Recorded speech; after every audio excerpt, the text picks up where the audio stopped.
Social मीडियाच्या माध्यमातून केली जाणारी नाहक बदनामी आणि फेक अकाउंट्सचा सुळसुळाट रोखण्यासाठी राज्य सरकारनं आता कंबर कसली आहे। मुख्यमंत्री देवेंद्र फडणवीस यांनी आज विधानसभेत या विरोधात मोठी घोषणा केली।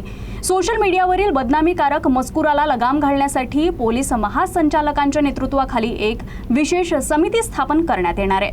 सोशल मीडिया प्लॅटफॉर्मचा उपयोग करून कुठल्याही पुराव्याविना बदनामी करणे हे खूप मोठ्या प्रमाणात वाढलेलं आहे आणि समाजातल्या सगळ्या स्तरातल्या लोकांना त्याचा सामना करावा लागतो, महिलांना तर विशेषतः करावा लागतो।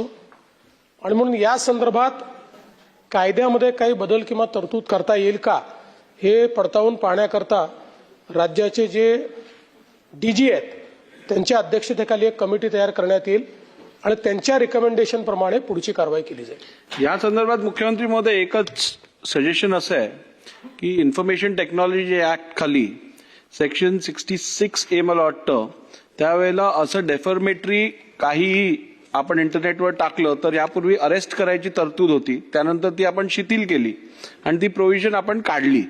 तर आता ही वाढतं प्रमाण बघून तशी प्रोव्हिजन परत आणण्याची गरज आहे का यावरती परत लक्ष देणं आवश्यक आहे। मुळामध्ये आपल्याला कल्पना आहे की हा जो कायदा आहे या कायद्यामध्ये सर्वोच्च न्यायालयाने काही त्याच्यामध्ये निर्णय दिले आणि त्या निर्णयांमुळे एक प्रकारे या कायद्याची इफेक्टिव्हिटी कमी झाली आहे।